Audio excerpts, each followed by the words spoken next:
भगवान श्री कृष्ण की कथा हमारे जीवन की व्यथा को मिटाती है।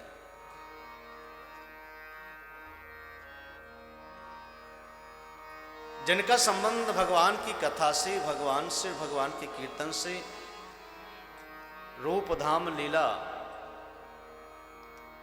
और नाम संकीर्तन से जुड़ जाता है, उसका जीवन में कल्याण तो अवश्य होता ही है, उसे रोक नहीं पाता। अगर जीव कल्याण चाहता है तो भगवान से कोई रिश्ता जोड़ लीजिए।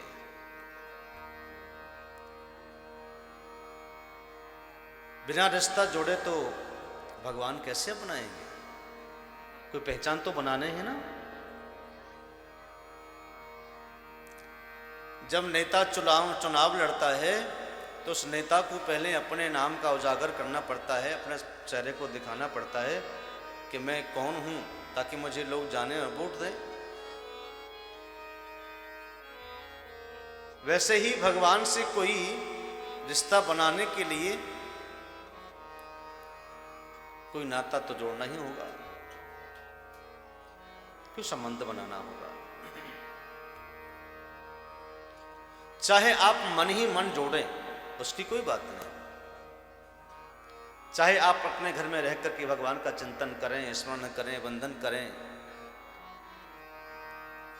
चाहे आप मंदिर में जाएं, चाहे आप तीर्थ में जाएं, चाहे आप एकांत में बैठे रहें,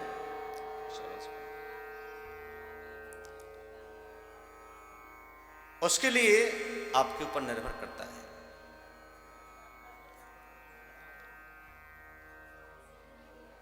पूज्य सुखदेव कहते हैं कि राजन, रुक्मणी ने मन ही मन भगवान से बचपन में ही, बाल्यकाल में ही श्री कृष्ण से नारद जी के द्वारा कथा सुन करके रिश्ता जोड़ लिया।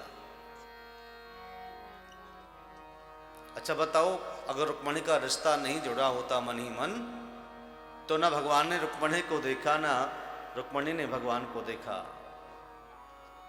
तो क्या से विवाह हो जाता? भगवान आ जाते? कुछ ना कुछ रिश्ता अंदर परमात्मा से जोड़ा। और तभी पत्रिका लिखी। पत्रिका में सबसे पहला प्रश्न यही लिखा, सत्वा गुणान भुवन सुंदर कर्ण विवृताम, कि मैंने कभी आपको सुना नहीं, आपको देखा नहीं, आपने मुझे देखा नहीं, आपने कभी सुना नहीं, लेकिन मैं मन ही मन बाल्यकाल में ही आपकी कथा कीर्तन श्रवण करके आपको अपना बना लिया है, और यह जीवन आपके हवाले है प्रभु। इसे आप ही अपनाइए। ये मेरा जीवन आपका एक हिस्सा है। अगर आप मुझे अपनाएंगे तो मैं आपकी दासी बनकर के सदैव आपकी सेवा करूंगी। अगर आप मुझे नहीं अपनाएंगे तो मैं अपने प्राणों को रखूंगी नहीं, आपसे कुछ कहूंगी नहीं। मेरी विनती को स्वीकार कीजिए। भाव भरी पत्रिका को ब्राह्मण के द्वारा भगवान ने लेकर के उसको श्रवण किया और पढ़कर के आ गए। अगर जीव भी भगवान की भाव से वंदना करता है, भाव से भगवान को भजता है, उनका चिंतन स्मरण करता है, तो भगवान उसे अवश्य अपना लेते हैं। आपका भाव से किया हुआ चिंतन, भाव की प्रार्थना भगवान स्वीकार करते हैं, आज भी करते हैं। अब मन आपका भटका हुआ है, मन बिगड़ा हुआ है, मन विषैला है, मन कटेला है, और आप प्रार्थना करने चले। भगवान की प्रार्थना के लिए, उनका स्तवन दर्शन पाने के लिए, आपकी भावना को, आपकी प्रार्थना को स्वीकार करने के लिए आपका मन मैला ना हो, आपका मन उजला हो, मन स्वच्छ हो, मन निर्मल हो,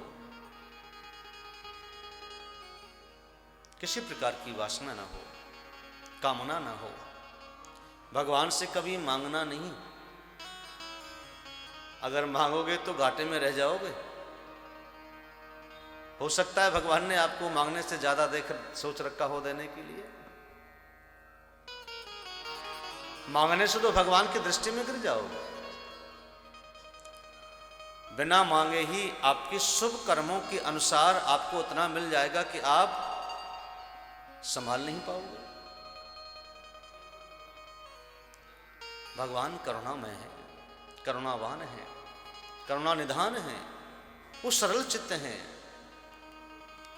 वो सबकी मन की बात को पढ़ने वाले हैं, जानने वाले हैं, समझने वाले हैं, सबको क्या क्या कहाँ कहाँ क्या क्या देना है वो सब जानते हैं।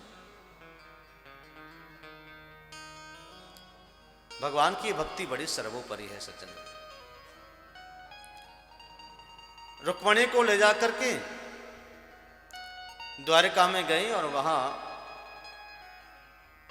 यदुवंशियों की नारी, यदुवंशी और सभी मिलकर के भगवान का वो मंगल गान और विवाह आदि हुआ। देखो विवाह कई प्रकार के होते हैं। एक विवाह होता है गंधर्व विवाह, एक होता है ब्राह्मण विवाह, एक होता है आसुरी विवाह। आसुरी विवाह वो होता है जिनके विवाहों में मांस मदिरा हो, उसे कहते हैं आसुरी विवाह। गंधर्व रीति का विवाह, भगवान ने वैसे तो विवाह किया, जबरन हाथ पकड़ करके और रथ में बैठा करके ले गए। द्वारिका में जाकर के फिर विवाह हुआ रीति के अनुसार। एक होता है ब्राह्मण विवाह, जिसमें हर प्रकार से सात्विकता हो। जो ब्राह्मण और अग्नि की समक्ष जो फेरे किए जाते हैं उसे ब्राह्मण विवाह कहते हैं।